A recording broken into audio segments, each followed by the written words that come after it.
Saya ingin tanyakan soal apa yang ada di depan saya. Ini ada kartu ATM ya, dan juga ada buku tabungan.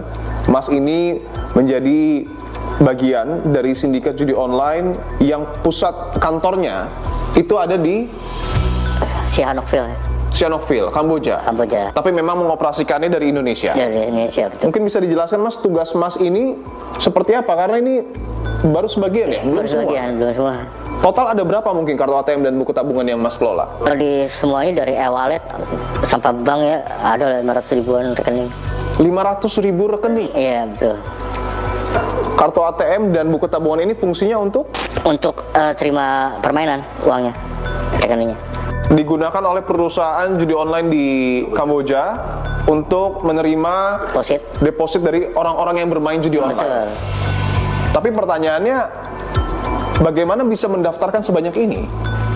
Kita cari perekrutan yang orang-orang ke bawah ya, yang biasanya itu ibu rumah tangga, itu yang mau cari uang lebih. Gitu. Kita kasih per rekening biasanya sih 1.500.000 ya. 1.500.000 per orang? Per orang, per rekening. Oh, per rekening ya? Per rekening.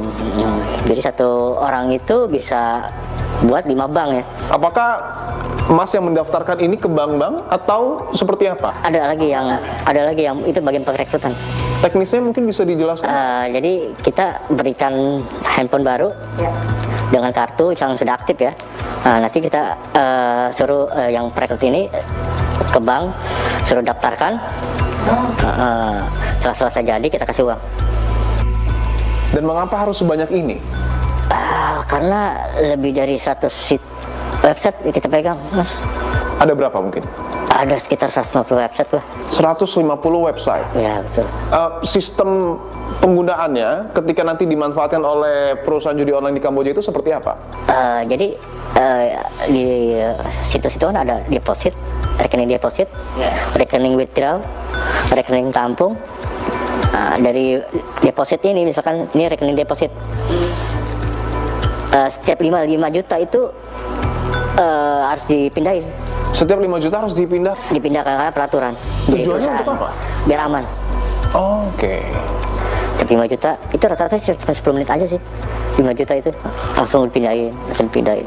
Oke, mohon maaf, artinya sebanyak ini mungkin supaya mudah dipahami ya.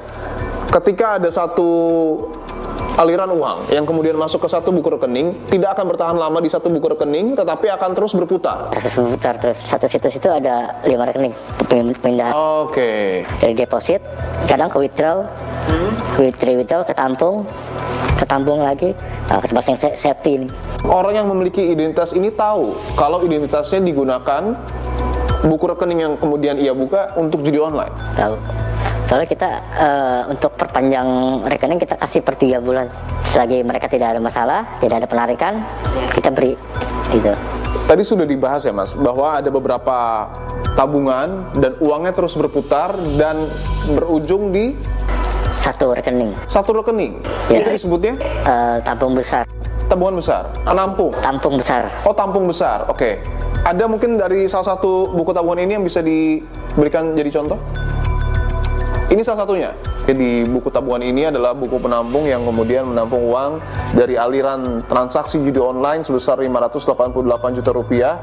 Dan tadi sudah disebutkan bahwa uang itu harus berputar ya. Tapi meskipun artinya ini rekening penampung, karena di sini ada beberapa uang yang ditarik, Mas. Betul. Dari 588 juta menjadi 221 juta karena ditarik ya? Ditarik, betul. Kemudian juga ada uang masuk lagi 10 juta, masuk lagi 14 juta, 7 juta, dan seterusnya. Dan ini nominalnya terus bertambah ya, sampai 600 juta. Kalau tadi di awal 588 juta, ini bahkan menyentuh angka 634 juta. Hanya dari kuartal pertama saja kita temukan deposit uang judulnya itu sudah sampai 10,6 triliun hanya dalam waktu kurang lebih periode Januari sampai Maret. Itu depositnya. Sementara perputaran dananya itu bahkan sudah menyentuh 40,3 triliun. Dengan temuan yang kemudian didapati oleh polisi, apakah sudah bisa dikatakan Indonesia menjadi surga baru bagi sindikat judi online?